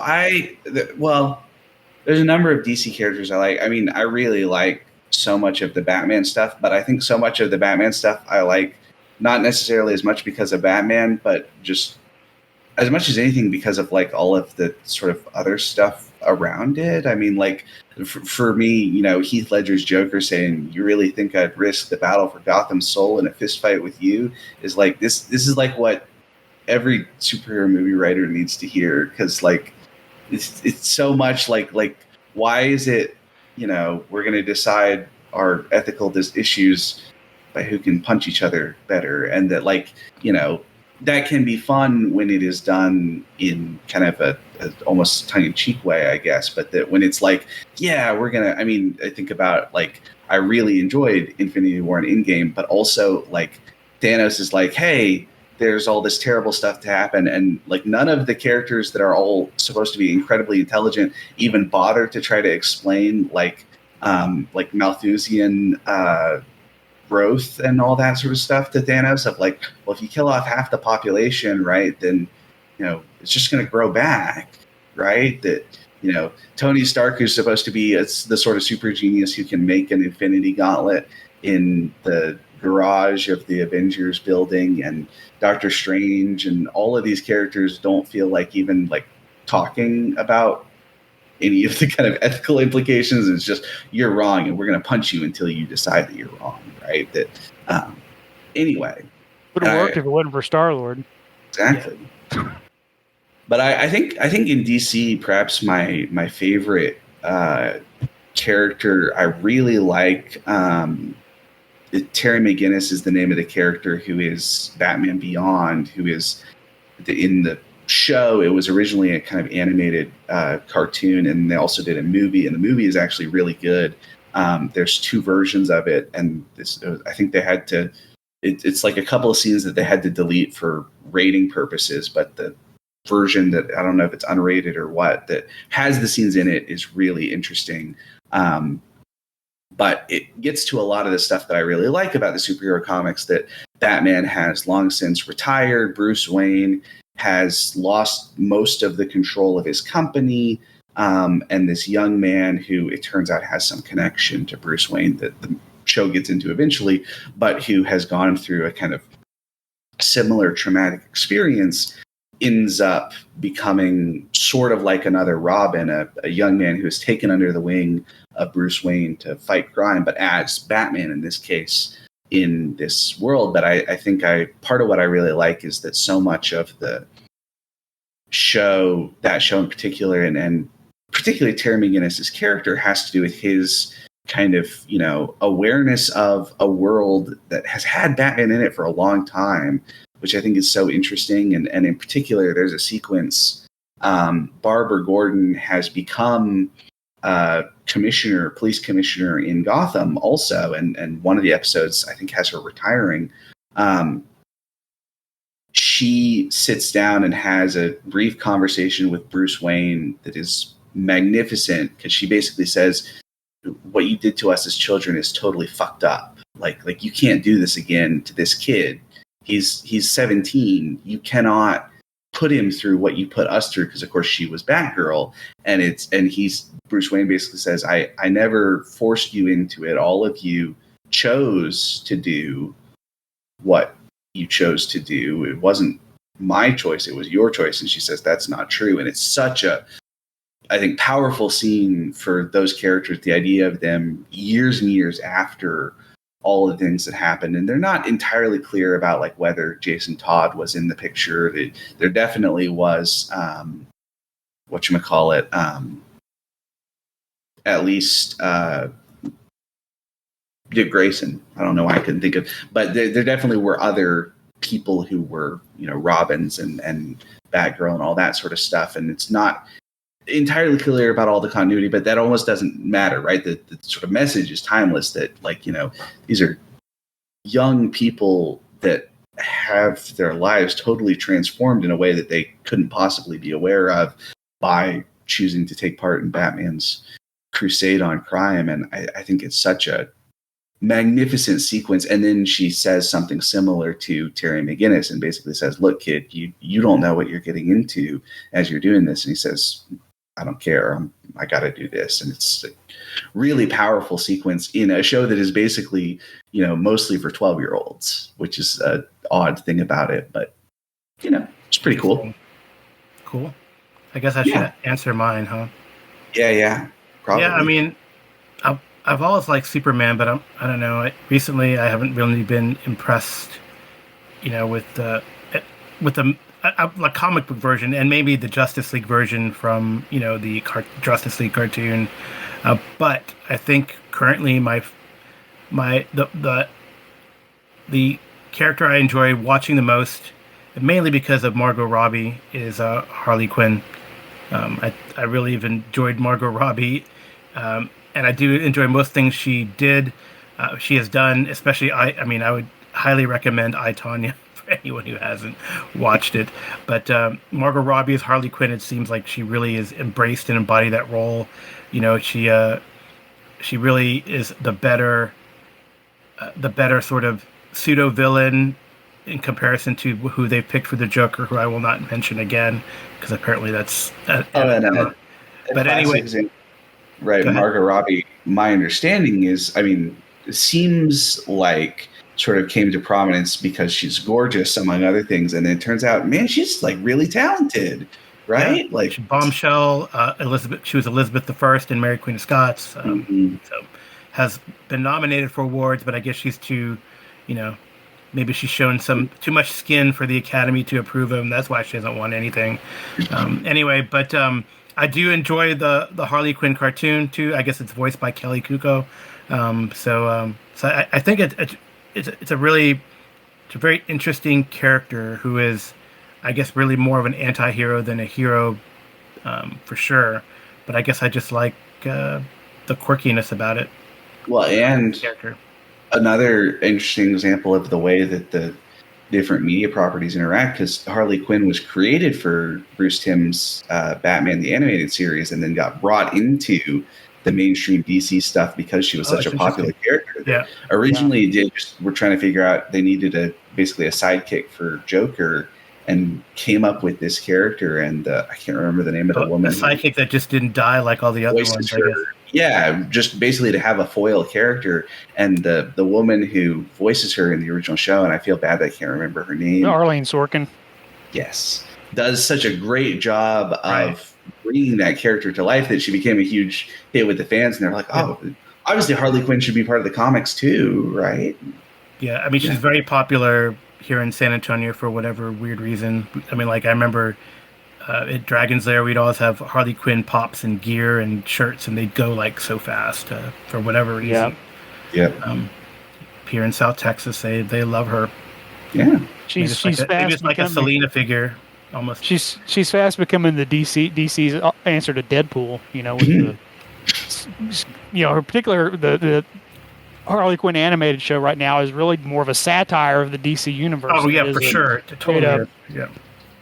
Although I think it does have, it does bring to the front some very, the cartoon bring it to the front some very important social concerns, right? It is a mainstream character who is gay, right? Yeah. I think it's like a number of kind of well-crafted material that is expected to be consumed by people who are fairly familiar with the genre, right? I mean, I mentioned Invincible before. That Invincible, I think, is really interesting as a show because a lot of it is not really based on superpowers, right? There's a sequence in the first episode where Mark, the son, who has developed his Superman powers at the beginning of the show, and he's practicing flying, and his mom comes out who doesn't have superpowers and says, you have to go to bed because I need to get sleep and you need to get sleep. And he says, make me. And it's like, okay, so obviously in the context of the show, it's because he's, now got Superman powers. But that is also something that, you kind of get to when you're like 17 and you realize parents couldn't physically overpower me necessarily anymore, right? That's a real experience that everybody goes through, just sort of exaggerated for the purpose of the show. And I think that's part of what I like so much about Invincible is that so much of what goes on in the show is things like that. Or, I mean, even earlier in the episode, the sequence when his dad is telling him about developing powers, and it's a totally the dad having the puberty talk with the son. Yeah. It happens to be superpowers as the specific thing, but it's a sequence that everybody has, or hopefully most people have gotten a chance to have a father figure explain to them, like, hey, things are going to change once you go from being an 8-year-old to being a 15-year-old, right? Just be aware. Yeah, I'm glad there is another season of that coming out. It's a really good comic and a good property, and they're so. I mean, how they've created I guess it's Image, right? Have they created their verse is pretty compelling. Yeah, I think so. All right, any last words? I think we've probably been talking for quite a while. Yeah, it's been. If I send this to the master Jason Connerly, if he's going to break it up into one or two, or he might say, well, this is not good quality for Cerebrobore, so we'll get to put it on one of our shows, I guess. Yeah. I don't know. Your mileage may vary on that. I'm sure. Comparative mythology show. Just talk about Georges Dumézil and Vladimir Prop, and hang out. Bullfinch's Mythology. Exactly. We all read. Yeah. All right. Any last words? Superheroes, comics, mythology. Bam, pow, zap. Biff. Shick. Bamf. Thwip. Heart of Darkness. Apocalypse Now was the Rethim, the adventure that we played in Harn. Yeah. That's not superheroes, but that I think is a great example of that adventure in particular was so kind of mythologically oriented that I Oh, thought right. it was Well, Conrad's work to begin with. yeah, well, I mean, yeah, it's the whole. I mean, it's the mythological journey and all that sort of stuff. But I really enjoyed that sequence of sessions, and I thought it was. That was good. I didn't necessarily enjoy the system as much as we have talked about a number of times, but I thought the storyline, the plot was really fun, and maybe we should do another episode about just mythology and your fantasy without. Mythology and fantasy would be good. Yeah, without any superheroes. Yep. All right. Well, thank you all for joining. I will tell Craig to GTFO if I can remember how to do that. Goodbye, Craig. Don't delete the whole recording. No, I won't. Be gone.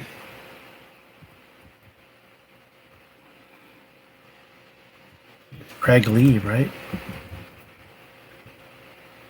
It's not Craig leave. I could do this.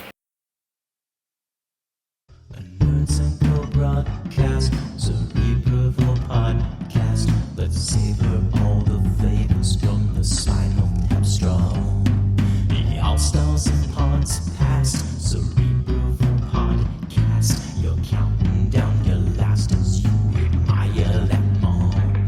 Something's playing teeth, or suicide. What I mean is this machine's a freak, and from what I understand, don't look now, the Super is coming, and all that's left, crying and the running. You can bring it, you can hide, you can bother in any order. Just another ring of real tossers running for the border. Just a snap.